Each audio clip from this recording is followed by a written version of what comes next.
Well, hello, Soapbox Nation. Hey, I'm your host, Matt Morgan, and thank you for joining me for episode 149 of Soapbox Daily. Happy Monday to you. How was your weekend? Did you have a good weekend? Was it a good weekend? I mean, some of you are still enjoying the weekend, depending on where you are in the world. Today is a holiday for a few places. I believe the U.S. has President's Day and Canada has Family Day. If you're on your weekend still, hey, I hope you're enjoying it. If you are over your weekend and back to work like I am today, well, I hope you had a good weekend. Mine went really quick, usually does. You know, responsibilities, all that fun stuff. But besides all that, hey, how has your integrity been? Did you have a good integrity weekend? Were you setting the positive change? Were you leading the example? Were you being the evolved best person you possibly can be? That's the question. And only you will know, onwards and upwards. Hey, always keep your integrity in check. Be the better person. It's going to make a change in this world. Domino effect, friends. Domino effect. So on this Monday for episode 149, what are we discussing today? Well, let me tell you. It's an observation I've made on a few occasions, and this is what we're going to talk about today. Why do some people seem to look for a fight? It's true. Why do some people seem to look for a fight? It's like people are just looking for some instigation for you to just nudge them the wrong way or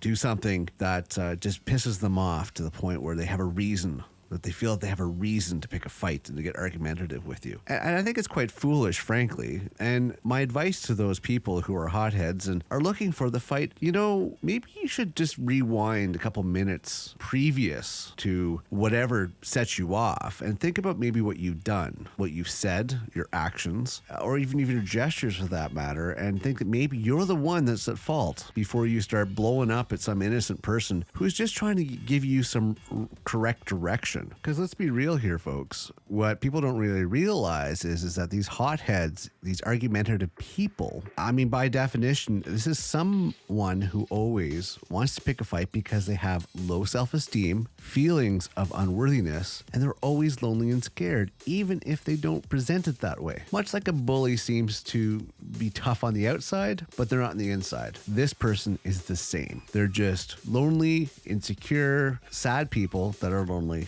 And they don't realize it. They really don't. And you gotta have to feel bad about it. You don't have to, but try to have some empathy for them if you can, but only give them so much. So that's my, my little 2 cents on that one. Because I noticed something last night. I flicked my high beams and some idiot decided to cut me off. And I flipped my high beams. So all of a sudden, his brake lights went on because, he wasn't having any of that. Although he just cut me off 2 seconds previously for no apparent reason. But now he's itching for a fight because I flipped my high beams to let him know that what he did was pretty unsafe. But, to your hotheads out there, just think about this. So we're going to get into this. I mean, do you feel like some people, just enjoy arguing for the sake of arguing? I mean, I know I do. I've seen that. I've witnessed it. I've even have friends and family and everything else are like that. I mean, you could be right.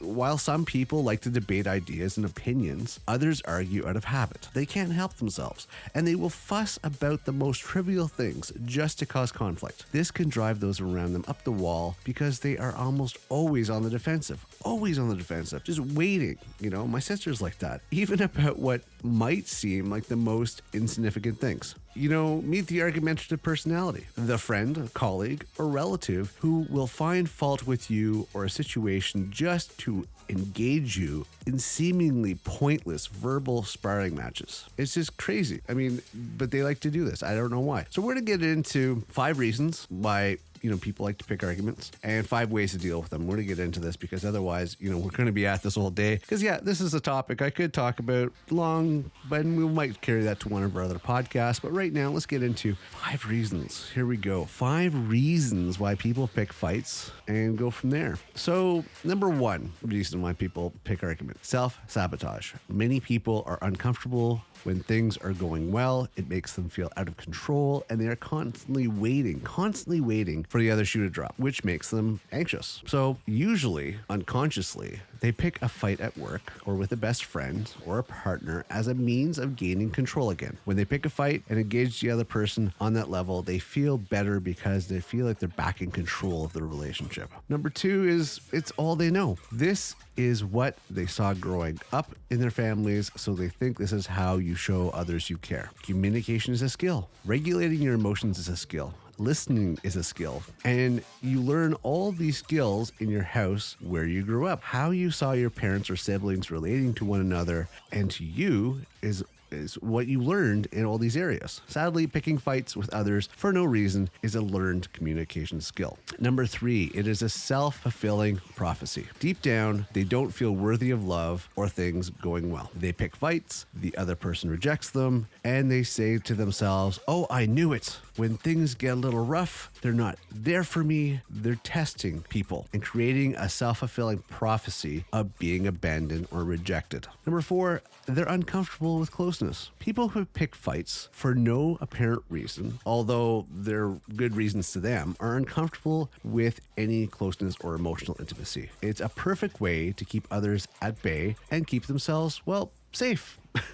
And number 5, it's old. There is a difference between someone who picks fights with everyone versus someone who seems to pick fights with one person in particular. If someone picks fights consistently with their partner, but no one else, or with their mom, but no one else, then it speaks to old feelings, past resentments, or hurts that haven't been resolved. All those feelings are swimming around, but they likely don't realize it, really. And they're just in a bad state of mind when they interact with this particular person. They're looking to hurt them as they've been hurt. I also want to note that picking fights, irritability, and angry outbursts can also be a sign of mental health issues, such as depression or anxiety. It's always important to see a mental health provider to rule out any other reasons if someone is struggling with this issue. Okay, so let's get into 5 ways you can deal with somebody. 5 ways that you can deal with somebody that likes to argue and pick fights. Number 1, get the feelings out into the open, okay? Rumination only makes things worse.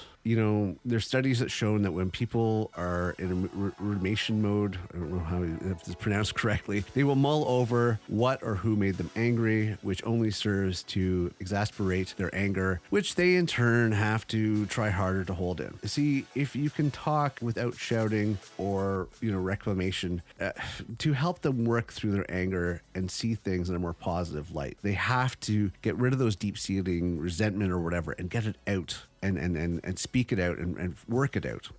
Number 2, don't take it personally. People who constantly argue just that, constantly angry. People that are constantly are just naturally angry. It could be you. It could be a traffic light that's slow to change to green, or it could be a salesperson who they feel is treating them rudely. If they're always angry, that's a real possibility. The main point is for you to understand that it's not you, it's them. And as such, you don't have to become angry in return. Be patient, be considerate, listen, but don't get angry in return because that's just going to fuel the flame. It really is. Number 3, find a neutral way to talk to the person. If it's too difficult to do this in a face-to-face manner, consider composing your thoughts in an email where you can think about what you want to say ahead of time. You can also suggest a time to talk so that you can both have an opportunity to prepare while cooler heads prevail. Number 4, don't get caught up in arguments you don't want to have. Okay, you don't just make things up out of thin air. They will just find something to pick out of what you've actually done or said or use this against you in a hostile or aggressive way. Just don't get caught up in that. It would be easy to react defensively or angrily yourself. Remind yourself that this is someone who argues for the sake of argument, and just let those attacks go. Just don't get caught up in it because they're going to attack you, and if you react angrily or defensively, that's just going to fuel them. Don't get caught up in that. And lastly, number 5, help give the person some ideas for finding other forms of anger expression. Since anger, I love that word, rumination causes anger to build up, individuals whose anger switch is always on need to find some way to release their frustrations. In terms of defense mechanisms, there can be times when a little displacement or little displacements or getting rid of that anger of that anger could be a good thing. Just suggest that the individual go to or join a gym that is supplied with balls that can be slammed into the floor. The harder the better. Maybe punch a pillow. Such as an outlet is preferable to the proverbial kicking the cat or smashing one's fist into the wall. Find some way for them to actually release that anger rather than arguing with everybody else and letting it out on others. To sum it up, there's no fun way dealing with disruptions and anger and all that. However, by understanding how anger gets fed, it may be possible to turn someone that is unpleasant into a more fulfilling and peaceful person and better interactions with them. It is frustrating when somebody's always on edge and thinking that they're being attacked all the time and is always looking for a fight and always looking to argue. It really is frustrating to deal with somebody like that. No matter how much you try to convince them of otherwise, they're just looking. So don't fuel their fire, don't fuel their fire. Subconsciously, they probably don't realize they're doing it, but maybe help them try to understand that they are always defensive, always on the argument, and try to work out ways that they could deal with this anger and think of a new way of thinking in order to be more pleasant towards other people. And more pleasantries towards other people, everybody gets along, everything works out better. Okay, so to you hotheads out there, get some help or talk to somebody. The world's not against you. The world's not here to attack you. You have to understand that. There are people on your side, there are people that love you, but when you're always looking for a fight, it makes it a little difficult. I'm going to wrap this up for today. Hey, I want to thank you very much for tuning in today. If you're kicking around sometime, please check out themadmorgan.com for more information on all our podcasts and projects now and coming down the road. Other than that, I hope you have a terrific Monday. I am your host, Mad Morgan, as always, and I will see you next episode.